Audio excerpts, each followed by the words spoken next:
Willkommen zu diesem Video und willkommen zur Akaso Brave 7 LA. Klein, kompakt und stabil, 130 Gramm leicht, 2 Farbmonitore vorn und hinten sowie volle 4K-Auflösung mit 30 FPS und integriertem WLAN. Das sind die Highlights der neuen Actioncam.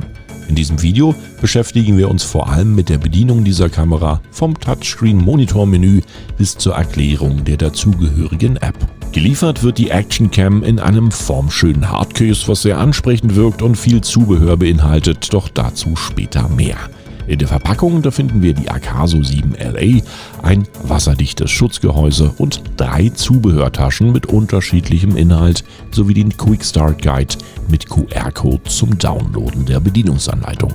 Wenn man die Akaso Actioncam von ihrem wasserdichten Gehäuse auspackt, erwartet uns eine kleine, kompakte, gut verarbeitete Actioncam, die auch ohne Gehäuse noch wasserdicht ist, nach IPX7 und mit dem mitgelieferten Gehäuse auch bis zu 40 Meter Tauchtiefe schafft. Das mitgelieferte umfangreiche Zubehör umfasst im ersten Säckchen sämtliche Halterungen und Adapter für actionreiche Aufnahmen auf dem Fahrrad, am Helm oder für andere Situationen. Im zweiten Säckchen verbirgt sich dann das Mini-USB-Ladekabel, ein Reinigungstuch sowie weiteres Action-Zubehör, was man immer gebrauchen kann.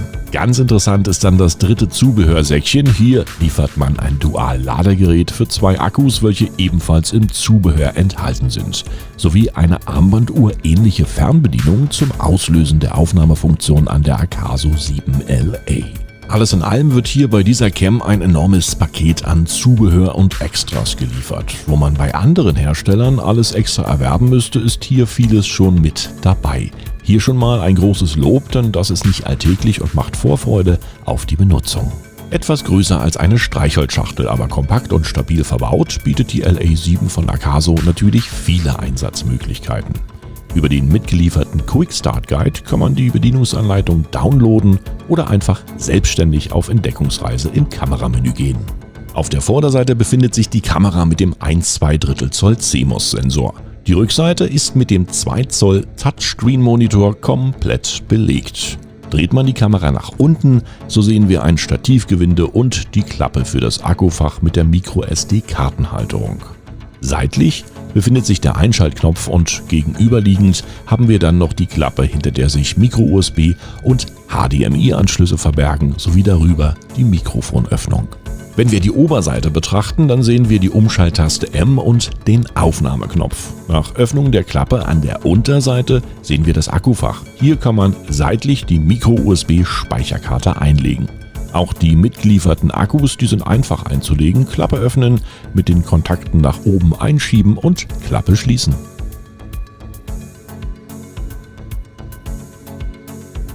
Seitlich sind, wie schon erwähnt, noch verschiedene Anschlussmöglichkeiten vorhanden. Hier befinden sich ein Micro-USB-Anschluss sowie der Mini-HDMI-Anschluss.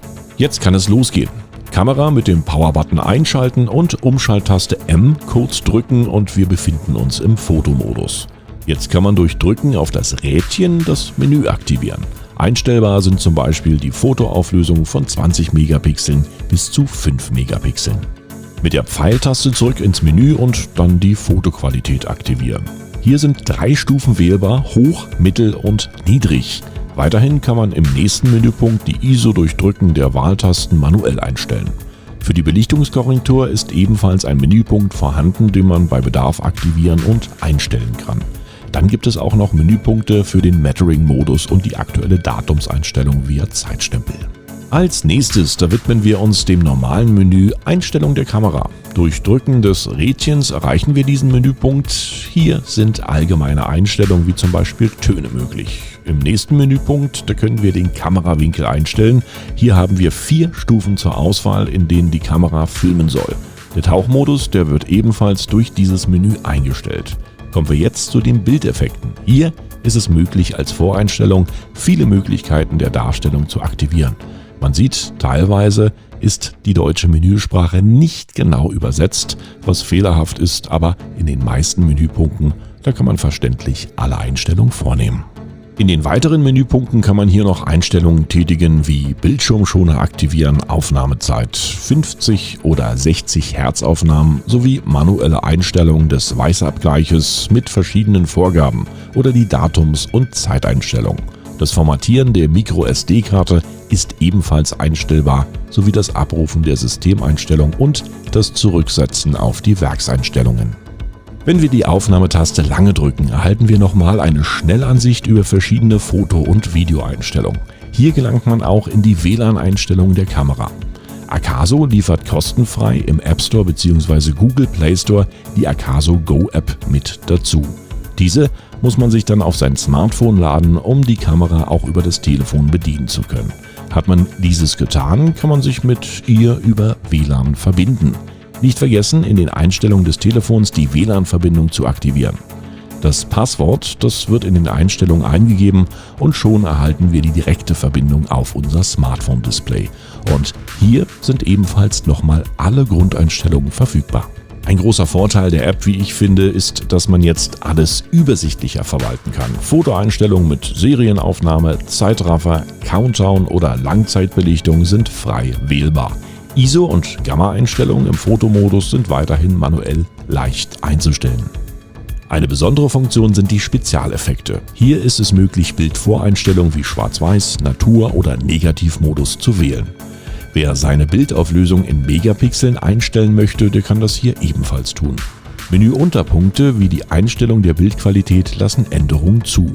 Man sieht auch den Kamerawinkel, den man hier in verschiedenen Stufen im Vorhinein festlegen kann, um seine Fotos optimal anzupassen.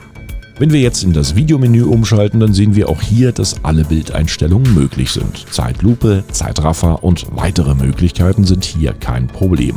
Persönlich muss ich sagen, dass es erheblich einfacher ist, die Bildeinstellungen über diese App vorzunehmen, da man hier alle Funktionen übersichtlicher vor den Augen hat. Bildauflösung, Zeitraffer, Kamerawinkel, Voreinstellung und Videomodus, alles leicht wählbar und korrekt einzustellen. Auf der linken Seite der App, da sehen wir dann noch die Übersicht des Akkustandes sowie die Restanzeige der MicroSD-Speicherkarte. Das Auslösen der Foto- und Videoaufnahme ist natürlich über die App ebenfalls möglich, indem man die rote Taste auf dem Display des Telefons aktiviert. Wenn man auf das Zahnradmenü oben links drückt, dann ist man genau wie bei der Kamera direkt auch hier im Menüpunkt Allgemeine Einstellungen. Hier lassen sich der Bildstabilisator, das Reduzieren des Windgeräusches bei der Tonaufnahme und weitere Menüpunkte noch einmal übersichtlich dargestellt einstellen und ändern. Preislich liegt die Kamera bei ca. 140 € und für weitere Informationen habe ich euch natürlich einen Link in meine Videobeschreibung eingefügt. Ich sage vielen Dank fürs Zuschauen, Fragen und Anregungen könnt ihr natürlich gern in die Kommentare schreiben und wenn euch das Video gefallen haben sollte, dann lasst mir sehr gern ein Like oder ein Abo da. In diesem Sinne, tschüss, bye bye und winke winke und gern bis zum nächsten Video.